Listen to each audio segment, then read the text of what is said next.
How can a harmless-looking flower lead to wars, empires collapsing, crime, and millions of shattered lives? The story of opium begins with something very small, the poppy flower. At first glance, it looks beautiful, thin petals, soft colors, nothing dangerous at all. But behind that beauty lies one of the most dangerous characters in human history. Long before we had the concept of drugs, humans already knew about opium latex. The ancient Sumerians in Mesopotamia planted the poppy.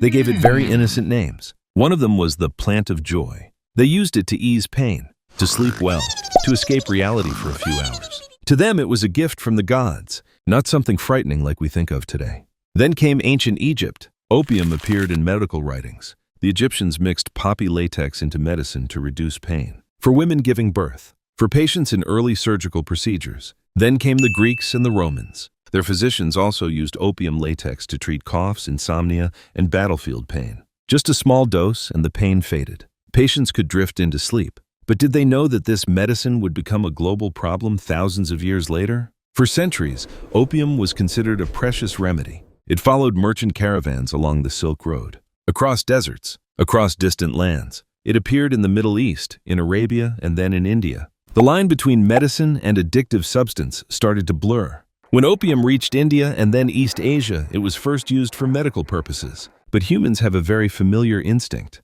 Anything that brings comfort, they will try to repeat, even increase it.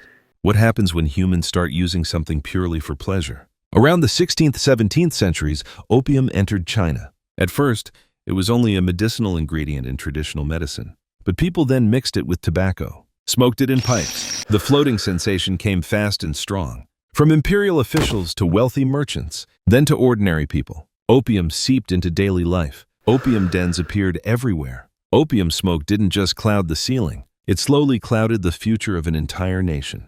But can a bad habit truly reshape the world's political map? If the British Empire gets involved, the answer is yes. In the 18th and 19th centuries, the British Empire saw enormous profit in opium. They controlled India, where poppies grew well.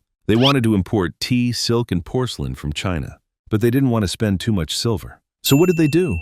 They pushed opium into China. From India, opium was shipped to Guangzhou, sold illegally to Chinese merchants. From there, it spread across the coastal regions. Demand rose. Addiction spread widely. Silver flowed out of China. A great empire was being hollowed out from within. Did the Qing dynasty know this? Yes, they saw the consequences. They saw people addicted.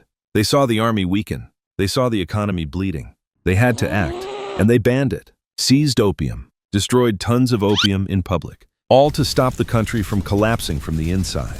But that action struck at Britain's profits, and the Opium War broke out. From 1839 to 1842, the First Opium War took place. Britain brought warships and cannons. China lost. They signed unequal treaties, opened many ports, ceded territory, including Hong Kong. A medicine had become the cause of war, and also the reason a nation lost part of its sovereignty. It didn't stop there. A few years later, the Second Opium War erupted. Once again, opium was both the cause and the tool of profit. China lost again, signed more humiliating terms. A country was both the victim of addiction and the victim of gunfire. It was one of the most bitter tragedies in Asian history. In the 19th century, opium created another turning point in medicine. Scientists extracted morphine from opium latex. Morphine was a very powerful painkiller. It was used in wars. It helped soldiers endure injuries and surgery. But after the war, many people suffered from morphine addiction.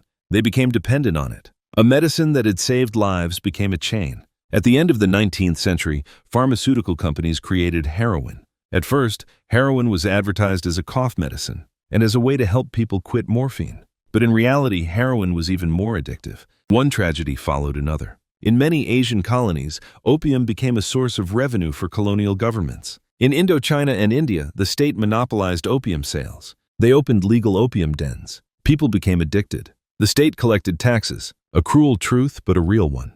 In the 20th century, the world began talking about the Golden Triangle and the Golden Crescent, regions producing opium on a massive scale. Opium latex was refined into heroin, smuggled worldwide, through mountains, across borders, into wealthy cities. Drug cartels became a global nightmare. The world tried to tighten control. Many international agreements were signed. Drugs were banned. Poppy cultivation was restricted. Laws became harsher.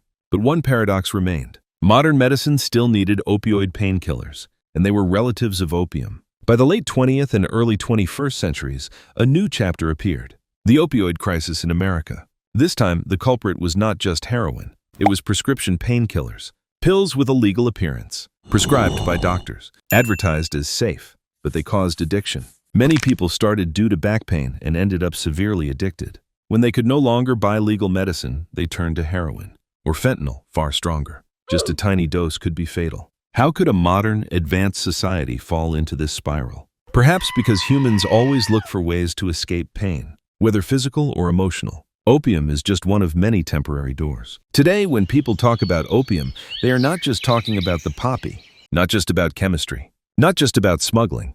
They talk about war, about empires, about broken families, about laws and policies, about losses spanning centuries. So what is the lesson? Perhaps the most frightening thing is not the poppy itself, not even the opium latex. It is how humans use it. When people take a pain-relieving substance and turn it into a profit machine, turn it into a reason for war, turn it into a temporary escape route from reality. A substance born to ease pain has become the cause of even greater suffering. If we look back at the journey of opium, from Sumerian fields, to Egyptian medical rooms, to Chinese opium pipes, to imperial trade ships, to modern clinics, and to poor neighborhoods drowning in addiction, we will see one truth. As long as humans cannot control greed and fear, any miracle drug can become a nightmare. So what is the most important question? It is not how dangerous is opium.